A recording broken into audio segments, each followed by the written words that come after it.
안녕하세요. 이사무엘 목사입니다. 매일 성경 묵상 사무엘상 39번째 시간 복수는 하나님의 손에 라는 제목의 말씀으로 함께 묵상해 보겠습니다. 본문 말씀은 사무엘상 24장 1절에서 22절 말씀입니다. 오늘은 유명한 이야기입니다. 다윗이 동굴에 들어온 사울의 옷자락을 그래서 다윗이 사울을 죽일 의도가 없는 것을 이렇게 공개적으로 표시한, 그래서 하나님의 기름 부은 자를 함부로 대하지 않는 그런 다윗의 모습이 나타나는 그런 이야기입니다. 1절에 보니까 사울이 블레셋 사람을 쫓다가 돌아오매 어떤 사람이 그에게 말하여 이르되 라고 되어 있습니다. 블레셋 전투에서 돌아오자마자 다윗에 대한 정보가 사울에게 전달이 되는데요. 아마도 그 지난 본문에 나온 10지역의 그 사람들이 와서 이야기한 것으로 추정이 됩니다. 1절 하반부에 다윗이 엔게디 광야에 있더이다 하니 라고 되어 있죠. 이 엔게디는 염소의 샘이라는 뜻의 지역이고요. 사해의 이제 서부 중앙에 위치하고 고원지대이면서 오아시스 지역입니다. 그리고 무엇보다 숨을 수 있는 동굴이 많은 지역이었어요. 그래서 다윗이 아마 이 동굴 속에 동굴들 중에 한 동굴에 숨은 것 같습니다. 2절에 사울이 이제 택한 사람 3,000명을 거느리고 다윗과 그의 사람들을 찾으러 들염소 바위로 갈세라고 되어 있습니다. 들염소 바위는 실제로 그 들에 염소가 많았던 것 같아요. 그러니까 들염소들이 생존했던 그런 바위들, 그곳에 이제 동굴이 많았는데요. 그곳에 한 동굴에 이제 사울이 뒤를 보러 들어갑니다. 3절에 길가의 양의 우리에 이른즉 굴이 있는지라 사울이 뒤를 보러 들어가니라. 여기서 뒤를 보러 들어간다라는 말은 발을 가리다, 발을 덮다라는 원어적인 의미고요. 이거는 뭐 용변을 보러 간다라는 표현입니다. 이 뒤를 보러 간다는 표현은 우리나라에서 쓰는 표현이죠. 나름 의역을 한 것 같습니다. 여기 갔는데 여러 동굴들이 있다고 했잖아요. 근데 하필 다윗과 그 사람들이 숨어 있는 그 굴에 들어간 거예요. 그러니까는 그 많은 동굴 중에 하필 용변이 마려워서 한 동굴에 들어갔는데 거기에 다윗이 숨어 있는 곳이었다. 그러니까 다윗의 입장에서, 그리고 다윗의 사람들의 입장에서는 이렇게 생각할 수밖에 없죠. 4절입니다. 보소서 여호와께서 당신에게 이르시기를 내가 원수를 내 손에 넘기리니 내 생각에 좋은 대로 그에게 행하라 하시더니 이것이 그날이니이다. 그러니까 언젠가는 한번 이렇게 될 것이라고 하나님이 다윗과 그 따르는 사람들에게 말씀해 주신 적이 있는 듯해요. 뭐 함께 다니는 선지자 가시라든가 혹은 뭐 다른 또 하나님의 사람을 통해서 알려주신 것 같아요. 언젠가는 이제 사울이 내려가고 다윗 네가 이제 올라서게 될 거다, 너가 왕이 될 거다라는 것을 계속 알려주셨으니까요. 근데 이런 상황에 그렇게 들었던 말씀 중에 지금 이 사울이 죽을 자리를 제 발로 들어오는 이 상황을 보면서 당연히 다윗의 신하들은, 다윗과 지금 함께 있는 사람들은 이때가 그때다라고 생각할 만하겠죠. 근데 다윗은 어떻게 하나요? 4절 하반부에 보니까는 다윗이 일어나서 사울의 겉옷자락을 가만히 베니라. 용변을 보기 위해서는 한쪽에 벗어났겠죠, 겉옷을. 근데 그 겉옷을 옆에 가서 베고 다시 뒤로 더 숨는 쪽으로 들어온 겁니다. 그리고 5절에 그리한 후에 사울의 옷자락 뱀으로 말미암아 다윗의 마음이 찔렸다라고 돼 있어요. 물론 겉옷자락을 벤 것은 나중에 사울에게 내가 당신을 죽일 수 있었지만은 죽이지 않았다, 죽일 생각이 없다라는 결백을 증명하기 위해서 한 불가피한 행동이었습니다. 그러나 그 자체가 오히려 이 옷을 찢는다는 것은 수치심을 주는 거니까요. 하나님이 기름 부으신 왕을 조롱하는 것이 될까봐 걱정이 됐던 것 같아요. 그리고 6절에 자기 사람들에게 이르되 내가 손을 들어 여호와의 기름 부음을 받은 내 주를 치는 것은 여호와께서 금하는 것이니 그는 여호와의 기름 부음 받은 자가 됨이니라. 그러니까는 사울은 여호와의 기름 부음을 받은 자다라고 이야기를 하는 거예요. 여기서 뭐 사울을 대단하게 말하는 것 같지만은 사실 이스라엘 백성의 왕이 누군지를 잘 아는 거죠. 이스라엘 백성의 왕.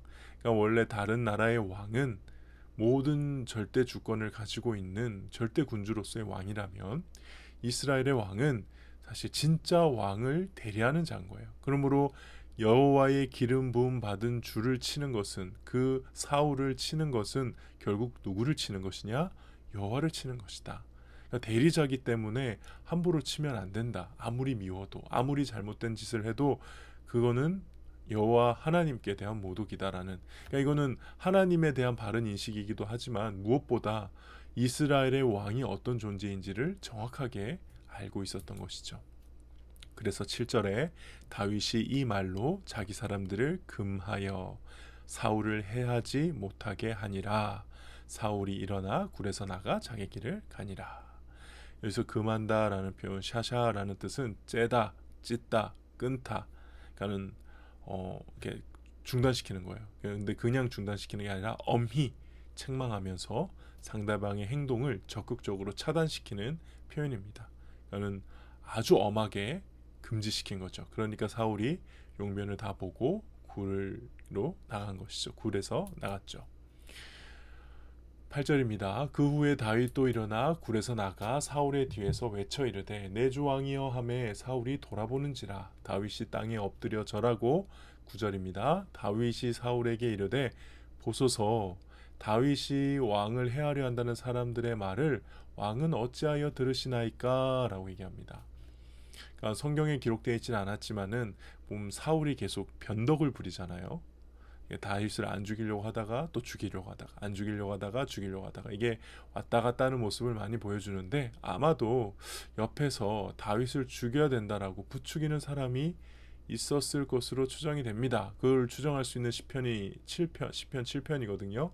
베냐민 사람 구시의 말을 듣고 이제 그 시편을 쓰는 내용이 이제 나를 모함하는 사람들, 나를 공격하는 사람들로부터 하나님 나를 구해달라는 그 시편을 쓰게 되죠. 그래서 아마 그 베냐민 사람은 알다시피 사울도 베냐민이잖아요. 그러니까 같은 지역, 같은 지파 사람들이 계속 얘기하는 거예요. 저 다윗은 나중에 유다의 왕이 될 거다. 그러므로 지금 미리 죽여서 그 싹을 없애야 된다. 밟아야 한다. 계속 얘기를 하는 사람이 있었던 것을 다윗도 알았던 것 같습니다.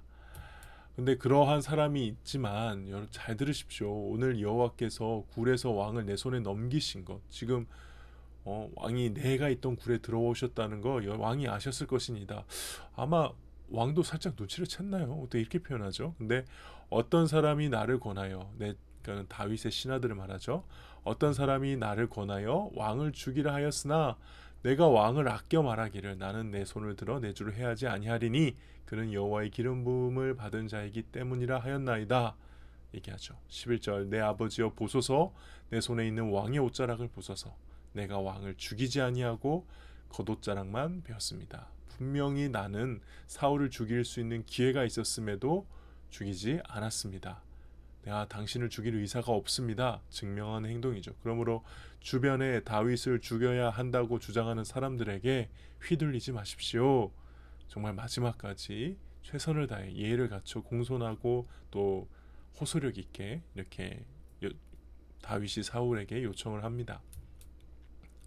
그리고 이렇게 얘기하죠. 12절 말씀입니다. 여호와께서는 나와 왕 사이를 판단하사 여호와께서 나를 위하여 왕에게 보복하시려니와 내 손으로는 왕을 해하지 않겠나이다. 그러니까는 보복은 하나님께 있다. 이거는 시편 94편에 보면은 나오는 다윗의 신앙이죠. 하나님은 복수하시는 하나님이다. 그러니까 표현 보면은 굉장히 하나님이 모든 것을 막 다 복수하시는, 하나님은 잔인하시고 구약의 하나님은 무서운 하나님인 것처럼 표현을 했지만 더 정확하게는 내가 복수하지 않겠다라는 표현이죠. 그리고 하나님이 하나님이 심판하신다. 그것은 하나님의 영역이다. 그래서 다윗의 신앙은 선을 지키는 신앙인 것 같아요. 하나님의 영역을 절대 침범하지 않는 거죠. 그래서 보복하지 않는다. 특히 여기 보면은 판단하사라는 표현 등장하죠. 샤파트라는 단어인데요. 재판한다는 뜻이에요. 그러니까 하나님이 나와 사울 당신 사이에서 재판장이 되십니다. 뒤에 15절에 나오고 있죠. 그런즉 여호와께서 재판장이 되어 나와 왕 사이에 심판하신다. 그러니까 하나님 앞에서 심판받는 마음으로 사울을 대하는 겁니다. 사실 우리도 그렇게 해야 될 거예요. 하나님이 심판하신다라고 하면은 우리가 그렇게 함부로 말하고 함부로 판단하고 함부로 행동할 수 없겠죠. 이미 코람데오의 삶을 살고 있는 다윗의 모습입니다. 그리고 13절 말씀에 보면요. 옛 속담에 말하기를 악은 악에서 난다 하였으니 하면서 속담을 인용하죠. 그러니까 악한 마음을 가진 자만이 악한 행동을 할 수 있다라는 뜻입니다. 우리가 신약 성경의 열매로 그 나무를 알 수 있다 그런 말씀과 비슷한 것이겠죠. 그러니까 난 지금 악한 행동을 하지 않았습니다. 나는 악한 사람이 아닙니다. 하는 것이죠. 그렇게 16절부터 19절까지 이렇게 호소하고 난 뒤에 사울은 그 말을 듣고 감동이 된 것 같아요. 그래서 16절 뒷부분에 보면은 소리 높여 울며, 그리고 17절 뒷부분에 보면은 너는 나보다 의롭다. 그리고 19절에 보니까 사람이 그의 원수를 만나면 그를 평안히 가게 하겠느냐? 다윗 내가 오늘 내게 행한 일로 말미암아 여호와께서 내게 다윗에게 선을 갚으시기를 원하노라 하면서 사울이 적어도 이 순간만큼은 진실되게 회개하고 고백하는 것 같습니다. 그러나 결국 마음이 흔들려서 다시 다윗을 쫓게 되는 걸로 봐서 온전한 회개라고 보기는 힘들 것 같아요. 그리고 20절에 아주 놀라운 말을 합니다. 보라, 나는 내가 반드시 왕이 될 것을 알고 이스라엘 나라가 내 손에 견고히 설 것을 아노니 라고 얘기하죠. 사울의 입에서 이런 고백이 나올 거라고 다윗이 상상할 수 있었을까요? 지금 다윗이 사울을 살려준 행위는 하나님께 참 기쁘심이 됐을 것 같아요. 특별히 원수를 갚지 않고 하나님께 기름 부음 받은 자이기 때문에 하나님이 하실 것이다 라고 했던 이 행동은 하나님이 참 기뻤을 행동이기도 하지만, 동시에 다윗이 사울을 안 죽였기 때문에 지금 사울의 입에서 이런 얘기를 듣는 거겠죠. 근데 이 모든 것은 결국 어떻게 보면 도망하는 다윗으로 하여금 여전히 하나님께서 다윗을 왕으로 세우실 것이고 하나님의 계획은 틀리지 않았으며, 다시 한번 그 내용을 다른 그 누구도 아닌 사울의 입을 통해서 확인시켜 주시는 겁니다. 그러니까 왕이 될 거다. 비록 내가 원하는 때에 내가 원하는 방법으로 될 거지만 너는 지금 낙심하지 말고 계속 그 길을 가라. 다윗에게 그렇게 말씀해 주시는 것이죠. 오늘 묵상할 포인트 첫 번째입니다. 먼저 하나님의 뜻을 속단하기 쉽다라는 거죠. 특히 나에게 유리한 상황이 닥쳤을 때 다윗의 주변 사람들이 했던 말을 기억하십시오. 그리고 정말 그럴듯해요. 상황이 마치 하나님께서 다윗에게 사울을 넘겨주는 상황 같잖아요. 그렇죠? 그러나 하나님의 뜻은 절대 이미 하신 말씀을 벗어나진 않으신다는 거예요. 여호와의 기름 부은 자를 함부로 대하면 안 되는 것은 이미 다 알려주신 말씀이고, 그 모든 다윗이 행동했던 것은 사실 이미 하나님의 성품을 말씀을 통해 이해한 사람들은 너무 잘 알고 있는 내용들이죠. 그러므로 우리가 하나님의 뜻이다라고 하는 이 표현을 조심해서 사용해야 되고, 언제나 말씀의 검증 아래에서 사용되어야 될 줄 믿습니다. 두 번째, 다윗은 이스라엘의 왕이 어떤 자리인지를 알고 있었다는 거예요. 그래서 어떤 경우에도 하나님의 자리를 침범하지 않으려고 했다는 거죠. 하나님의 대리자인 이스라엘의 왕이기 때문에 내가 저 이스라엘 왕을 죽이는 것은 하나님을 죽이는 것이다. 그러니까 다윗은 이 선을 지키는 신앙. 다윗이 후에 보면은 실수도 많이 하고요. 범죄만 놓고 보면은 사울 못지 않거든요. 근데 그런 다윗이 그래도 하나님께 축복받은 왕으로서의 삶을 살 수 있었던 것은 저 마지막 선은 언제나 지켰던 것 같아요. 그런 게 참 중요하지 않나. 그리고 세 번째, 하나님께서는 광야에서 지속적으로 다윗에게 왕이 될 것임을 말씀하셨습니다. 도저히 현실은 나아지지 않지만 그래도 계속 분명한 말씀을 다윗에게 주고 계신다는 거죠. 오늘은 사울을 통해서 주셨죠. 그리고 다윗은 그 말씀을 붙들면서 광야에서 오늘 하루를 더 버티고 있다는 점. 결국 우리가 광야 같은 이 세상에서 견딜 수 있는 것은 또 오늘 하루 나에게 주시는 말씀이라는 점. 그 말씀 붙들고 다윗도 우리도 그렇게 하루를 버티고 있다는 사실을 깨닫게 되는 것 같습니다. 네, 오늘 묵상은 여기까지입니다. 기도하겠습니다. 하나님, 하나님께서는 언제나 우리에게 말씀으로 뜻을 알려주시며 그 말씀으로 우리의 삶을 인도해 오십니다. 하나님께서 주시는 그 말씀 붙들고 힘들고 어려운 광야 같은 이곳이지만 다윗처럼 이겨내며 언제나 선을 지키며 주님 바라보며 살아가는 저희들 되게 하여 주시옵소서. 감사드리며 예수님의 이름으로 기도하옵나이다. 아멘. 네, 오늘 묵상 함께 나눠주셔서 감사합니다.